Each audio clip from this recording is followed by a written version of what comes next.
Umbono wami uthi mhlazane abohlanga bawazi amandla abo, inkinga zabo zepolitiki nezomnotho ziyophela. Umbono wami loyo. Mangikhuluma ngabohlanga ngikhulumi ngaloko uhulumeni athi abamnyama abuyafake namandiya abuyafake namashayina, ngikhuluma nje ngabohlanga. Umlando waseNingizimu Afrika uyasivezela ukuthi alukho usuku nobusuku la sake saba yidlazana khona, sasihlale sibaningi njalo. Kodwa futhi umlando waseNingizimu Afrika uyasivezela ukuthi selokhu kwathi inhloso iphethwe yidlazana. Umbuzo uthi kungani abantu abaningi kangaka, abantu okuyibona abangena emathunzini omhlaba bamba igolide, okuyibona abaqala ibhizinisi lokuqala labohlanga lokushayela amatekisi, okuyibona abavuka kusemnyama emzini yawise babuye sekumnyama emsebenzini, okuyiningi bangabi nalutho. Kungani abantu abayiningi imfundo yabo, imigaqo yabo, ugesi namanzi bangawatholi, kodwa abayidlanzana ezweni kugeleze konke lokhu kube kuhle konke? Kungani uma izingane zabo zigayiswa zimoto, zihlongulwa ngabantu, zijutshulwa ngabantu, bangafiki omengameli, bangafiki ondunankulu, bangafika abaholi, kodwa uma kuye kwasezedlanzana kwahlokule zedlanzana kuma yonke into bonke omengameli nabaholi baphambana emzini yalabo bantu? Lokho kulula. Usho ukuthi labo abayidlanzana bayawazi amandla, bayakwazi ukuthi uma sekudweba umuqa bazi ukuthi kuyogijima wasana. Kwaye kwakhona isikhathi lapha eNingizimu Afrika dadewethu la khona abelungu la sebekhathele ukuphathwa umuntu abangafuni ukuthi amphathe, bagcwala umgaqo kwathola ukuthi du. Kodwa namhlanje uma iningi likhuluma ngomhlaba akekho ugcwala umgaqo. Lokho kukutshena ukuthi kuze abantu abaningi ezweni bakwazi ukuphatha, bakwazi ukunakwa, kufuneke baqonde amandla abanawo, ngoba abohlanga eNingizimu Afrika njengoba ngisho nje abakazi babe yidlanzana, futhi ngeke babe yidlanzana ngisho kuvodwa amaqembu wonke, ngisho abelungu, ngisho amandiya uma ngaba khona abheke ukuthi ivoti labohlanga liyangaphi. Kodwa inkinga ekhona ukuthi abohlanga bona kabazi ukuthi amandla abo aphelele. Ingakho njalo uma kufuneka kukhulunywe into ezithinta abohlanga uyaxoxwa. Dadewethu kuney'ndawo zabelungu okwakungamasiqele kungamahlathi, namhlanje sengamadolobha esikhathini eseminyaka emibili emihlanu, kodwa kunamalokishi, kuney'ndawo zasemakhaya ezahlupheka lokhu singakazalwa nathi namhlanje senjalo. Kusanomgaqo ongekho, kusanesibhedlela esingekho, kusanomtholampilo ongekho. Ingoba laba abancane ngey'balo bayawazi amandla abo. Uma osomatekisi bakithi bewazi amandla abo bayopheza ukuthi belalela kukhulunywa ngomnotho wabo bengekho bona, kodwa bese betshena ukuthi umnotho wabo uphathwe kanjani. Kukhaswe amabhasi afika izolo, uhulumeni kuye kwamatekisi afike kuthanga, angumnotho wethu. Uma beyindaba bohlanga bewazi amandla abo bayokwazi ukuthi mhla bayeka ukubhalisa izinto ezijivaza ububona, babhala izinto ezifundisa ububona, basakaza izinto ezifundisa ububona ezikhambisa ububona, bayeke ukusakaza izinto ezijivaza ububona, bayobe sebewazi amandla abo. Mhlawumbe abohlanga bazi amandla abo, osopolitiki bethu bazokwazi ukuthi uma sebeParliament banamandla, bangadlala abantu.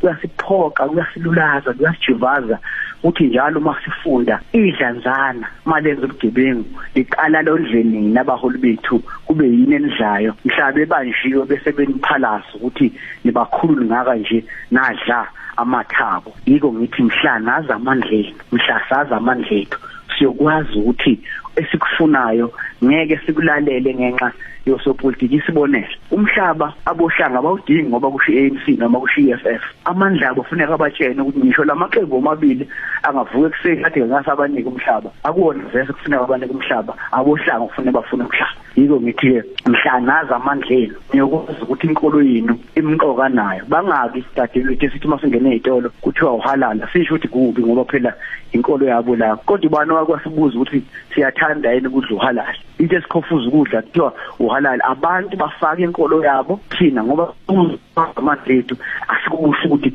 thina nathi sinale lethi isike singawuhala. Yiko ngithi ngoba siwazi amandlethu sihambe sidla, sihambe siphathwa, sihambe sitshena ngoba siwazi amandla. Okugcina mhlawumbe ohlanga bazi amandla abo bayoyilungisa lento yokuthi njalo makuphela ugesi ey'ndaweni zabohlanga koMashi koChesterville koNongoma nazo zonke iy'ndawo kuphela iy'nsuku ey'ntathu ungekho ngisho umuntu oyedwa othi siyaxolisa ukuthi ukudla kwenu kubolile noma ngabe unceba itshane, kodwa ma kuyindawo zabantu laba abayidlanzane ugesi uphela manje ubuye manje baxolisa eliphathi manje. Mhlawumbe ohlanga bazi amandla. Alikho elinye iqiniso obulithole ngaphandle kwaleli likhulunywa ubaba uMtaka, ngoba sinamandla thina kodwa sizithele ngabandayo.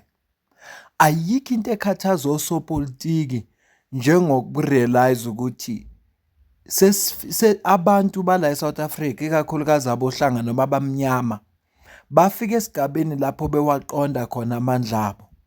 Zimbili izinto abangafuni ukuzibona zenzeka.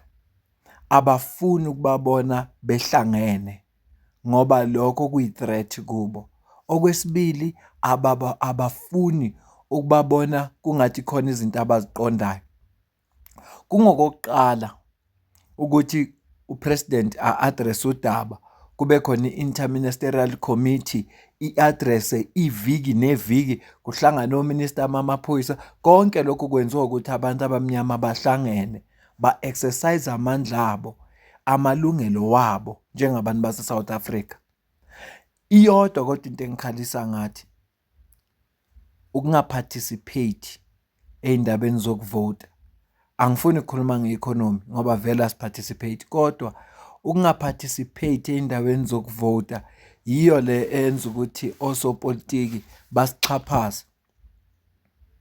Basho noma yini abazi ukuthi siyafuna ukuyizwa ngoba benzela ukuthi nje sehlise ulaka. Ngakho-ke ongakarejisti ukuyovota akangene online, alungise, ufike umhla ka-4. UJacinta Ngobese oganele kwaZuma ngesikhathi bekhuluma ngomhla ka-30 ukhulume kanje. Sifuna ukuthi mase niyovota nani nibone ukuthi who is with us and who is against us. So ningalenzi iphutha, nenza umbhedo ngiyaphinda. Nivotele political parties who have made it clear that they are not with the people of South Africa. Second to that, we align with them because they sit in parliament, Sinashlale parliament. And if you want to change certain policies, umele ufake into ekuthiwa motion. And when you put those motions, they can only come through members of parliament. So that's why we need them to assist us in changing leyo mthetho leyo ekuyiyona esasicindezela even today. So we want to thank Action SA who's been with us, ATM who's been with us, the IFP who've been with us, the MK who has been with us,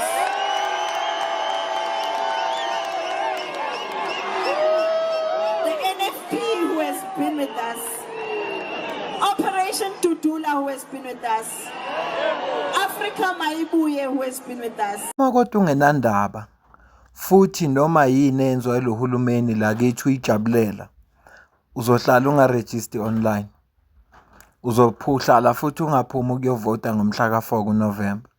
Kodwa uma uyijabulela futhi uhambelana nento esho uJacinta, votela amaqembu lawa athe yena bewalo bebaseka ngoba uyahambelana nabo. Kodwa uma ungahambelani nabo, votela lawa ngapha. Ngithi uyabona amaqembu ahlukene kabili lapha. Kukhona ngapha esinxeleni, kukhona ngapha kwesokudla. Abhaliwe-ke uzovota. Uma ngabe awuhambisani noJacinta, uzoqala ngapha ko-ANC PA wehle njalo, bheka ukuthi yipho oyithandayo. Kodwa uma ngabe uyahambelana nawo, bakhiphe nawo namaqembu abathi bahambelana nabo futhi abasekela. Mina-ke angizukuphawula lutho. Kodwa kune video engiyibonile kaSisu enhle. Ngiyafisa ukukucaphunela yona noma nje ngithe uma ngiyilalela ngambona ukuthi emotional kuyo. Oh no, this is going to have such serious economic implications. The poverty South Africans are going to go through after being isolated from the African continent. This is really going to reflect in our rand, in our trade deals. Nan. Ngivele ngibone ukuthi ukhulunyiswa ubungane. Ngivele ngibone nje ukuthi la kusaduma umpotiyane la upopayi. Empeleni you do not understand ukuthi kwenzakalani la. Mhla irandi kufanele lohebe 7 rands to the dollar. Usasenzeni? What had South Africans done to deserve inflation? What had South Africans done? ukuthi amabhenki bavele nje bahlale nabangani babo bawu4 bahlangana, big banks like South Africa, they came together bahlangana bathi yazi ukuthini asiyikhahlele lezi zinja. Sasenzeni sasibone ngani? What had South Africans done to deserve rand manipulation? Sasenzeni sasixoshile before sasenzeni sasithuke muphi president sasenzeni nje when they sat and decided ukuthi we're going to systematically oppress them. And do you know ukuthi le yanto yasikhosta into engakanani? Do you know ukuthi their lives, there are people abashoniswa poverty like South Africa, systematic impoverishment, were kept in the ground ngamabomu. Do you know how many jobs we lost? As you guys are threatening South Africans ukuthi bangasukumi bahlale phansi behleli phansi. Do you know how many jobs we lost? Do you know how many families starved because of that? Do you know how many trade deals could have gone through? Do you know how many businesses had to close down? Do you know on the collective scale, do you know how many trillions ordinary South Africans were robbed of? Do you know the kind of lifestyle? Uyazi ukuthi kunabantu angabe banemizi namuhla, engabe baneyimoto, angabe bahleli kahle. Do you know ukuthi there are families who broke up because of poverty? Ukuthi people do not understand ukuthi inhlupheko is at the fabric of our society. I-society yethu sustainwa inhlupheko yabantu abamnyama.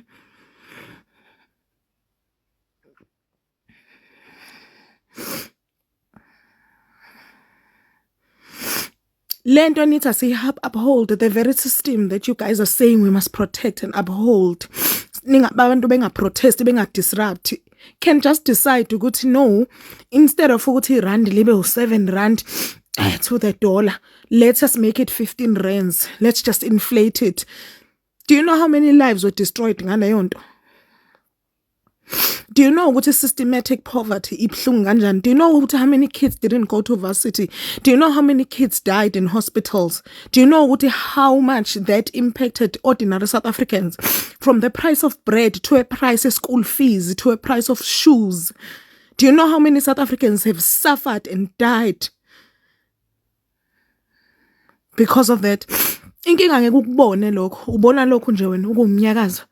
But you don't know ukuthi these people awazini ukuthi umcindezelo ukukhahlela nanoma inini nanoma kanjani. You don't need to have done something wrong to the oppressor for them to oppress you. Inkinga yeni leyo. That's the part you guys don't understand. Ukuthi you don't have to have done anything. Africans were existing in this continent. Kwafika abantu ngemkhumbi basikhahlela bathi we are lazy, we don't want to work. Because there are systems of extracting demand ukuthi somebody must be a slave. Wherever the white man goes, there must be a slave. La kufika khona bona fanele kube nesigqila. La kufika khona bona fanele kube nesigqila. I-development yakhe yabo always comes at the expense of igazi labantu abamnyama. Any civilization la emhlabeni yakhiwe ngegazi labantu abamnyama. Even the whitest countries you see today, igazi lethu lelo. Musani ukusitshela ngokuthi there will be economic consequences for this. Thina we suffered. Black South Africans have already suffered those economic consequences. Sihluphekile already. You cannot tell us about that. Uzositshela ukuthi this is going to have economic consequences. Sasenzeni ngathi irand kufanele ngabe trade 7 rands to the dollar. Uyabona basikhahlela nje free will. You guys are so quick to look at other things. Ezinye izinto niyayikhohlwa. Yini nani aniyiboni into esibhekene nayo. You're so quick. Ningazosicika nina la. Mina nje ningangiciki. Please. Lungivumele ngenze enye video ezochaza kabanzi ngerand manipulation. Umuntu owayeyichaze kahle kwaseqaleni uSisu Amani Dube. Ungamfollowa lapha ku TikTok.